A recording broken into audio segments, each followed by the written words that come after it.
Have you ever wondered what makes Jesus smile? What touches the heart of God? The Bible tells us a beautiful truth. Faith makes Jesus smile. When we trust in him, even when life is hard, we reflect his love. We show we believe in his goodness and power. In this essay, we will explore two incredible stories from the Bible. They remind us that faith has the power to move the heart of God. These stories are not just ancient history. They are alive with hope and possibility for us today. We will journey with a desperate woman who dared to believe and a Roman officer whose faith crossed cultural and religious boundaries. Through their experiences, we'll discover how faith, even the size of a mustard seed, can unlock miracles in our own lives. Get ready to be inspired. Your miracle might be closer than you think. Imagine a woman, sick and suffering for 12 long years. She had spent all her money on doctors, but nothing worked. She was desperate for a miracle. One day she heard about Jesus. People whispered about his healing power. Hope flickered in her heart. She pushed through the crowds, determined to reach Jesus. With trembling hands, she touched the edge of his cloak. Instantly, she felt the power of God flow through her. She was healed. Jesus stopped and asked, "Who touched me?" The woman, afraid, fell at his feet and confessed everything. Jesus looked at her with compassion and said, "Daughter, your faith has healed you. Go in peace." Mark 5:34, NIV.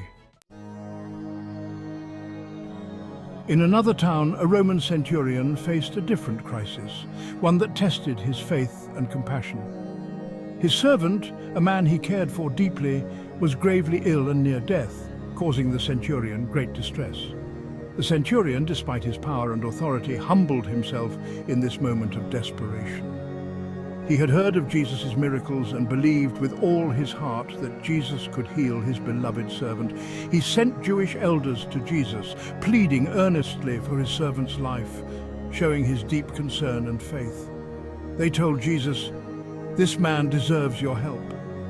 He loves our people and even built us a synagogue," they added, emphasizing his kindness and generosity. Luke 7:4-5, NIV. When Jesus was near the house, the centurion sent friends to say, "Lord, don't trouble yourself by coming to my home. I am not worthy to have you under my roof," he expressed with deep humility. "Just say the word, and my servant will be healed," he declared with unwavering faith.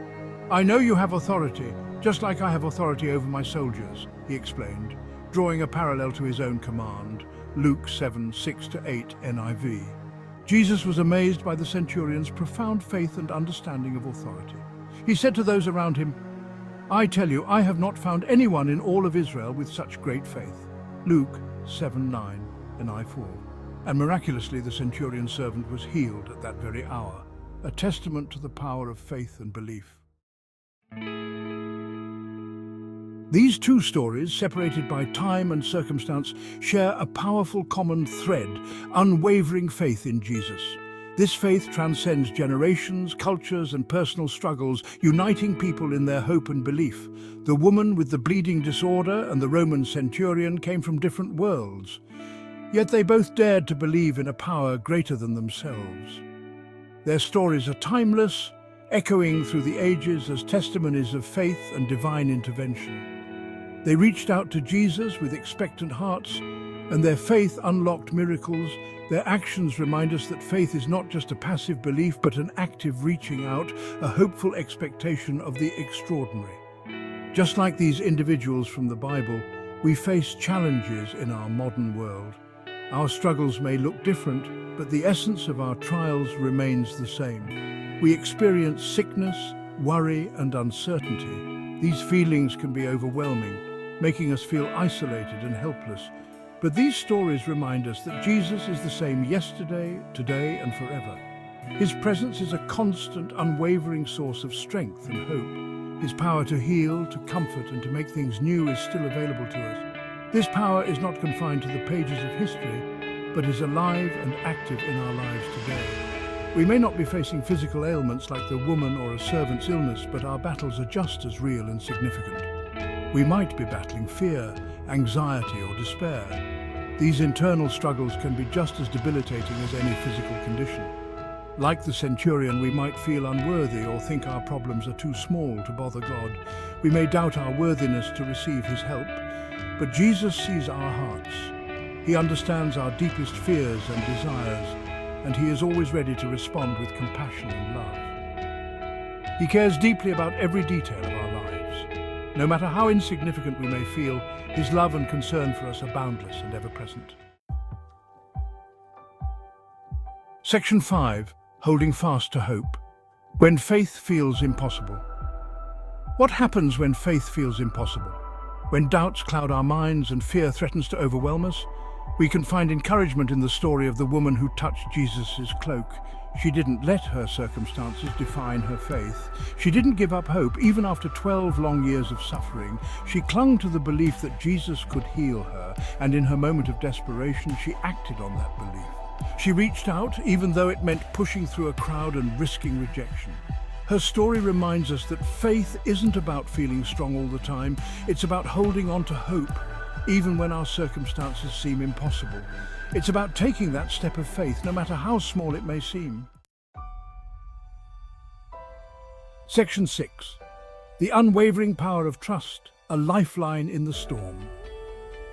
The centurion's faith offers another powerful lesson. He was a man of authority, accustomed to giving orders, yet he humbled himself before Jesus. He recognized his own limitations and placed his trust in Jesus' power. He said, "Just say the word, and my servant will be healed." He understood that Jesus' authority went beyond the physical realm. He believed that Jesus could heal with a single word. This unwavering trust in Jesus' power amazed even Jesus himself. The centurion's story encourages us to relinquish control and surrender our worries to Jesus. We don't need to have all the answers or figure everything out on our own.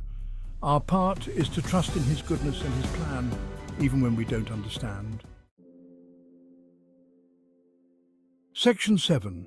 Dare to believe, unlocking miracles in the everyday. The stories of the woman and the centurion remind us that miracles are not limited to biblical times. They happen every day in big and small ways when we choose to believe. A miracle might be a restored relationship, a financial breakthrough, or a renewed sense of purpose. It might be the healing of a physical ailment, a release from addiction, or the courage to forgive. Miracles happen when we dare to believe that with God, all things are possible. We don't need to be theologians or biblical scholars to experience the power of faith. We simply need to come to Jesus with open hearts, ready to receive his love and his healing touch. Section 8. A heart moved by faith, your story, his love. Faith is not a magic formula or a guarantee of a problem-free life. It's about a relationship with Jesus, a relationship built on trust, love, and surrender. It's about believing in his goodness even when we don't understand our circumstances. When we approach Jesus with this kind of faith, we touch his heart. We show him that we believe in who he is and what he can do. And when Jesus sees that kind of faith, he moves mountains, he calms storms, he heals broken bodies and broken hearts. He makes a way where there seems to be no way. Section 9. More than words, living proof of faith's enduring power. The Bible is filled with stories of faith that moved the heart of Jesus. These stories are not just ancient tales, but living testimonies that continue to resonate with us today. From Abraham, who trusted God's promise of a son, even when it seemed impossible, to David, who faced Goliath with unwavering courage, armed with nothing but a sling and his faith, to the countless others who dared to believe in the impossible. Their faith was their strength. Their stories continue to inspire us today, reminding us that faith is a powerful force. Their examples remind us that faith is not passive. It requires action, commitment, and a willingness to trust beyond what we can see. It's an active choice we make every day to trust in God, to believe in his promises, even when we don't see the whole picture. Faith is about trusting the journey, even when the destination is unclear. It's about taking that step of faith, no matter how small, and knowing that each step brings us closer to God's plan for us, and believing that God will meet us there, in our moments of doubt and in our moments of triumph.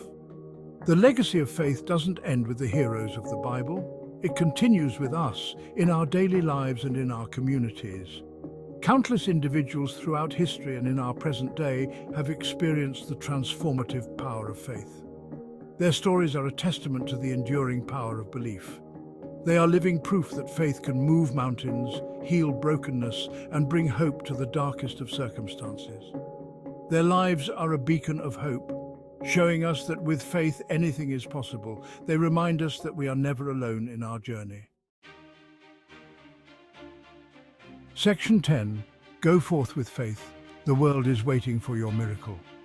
As we conclude our journey through these stories of faith, let us be inspired to live lives marked by unwavering trust in Jesus and his teachings. Let us be like the woman who dared to touch the hem of his garment, seeking healing and hope. And the centurion who believed in his authority, recognizing his divine power. The world needs your faith. It needs your hope and your courage. It needs your willingness to believe in the impossible and to act on that belief. Go forth with faith and watch as God does amazing things in and through your life. Your miracle is waiting. Dare to believe and take action.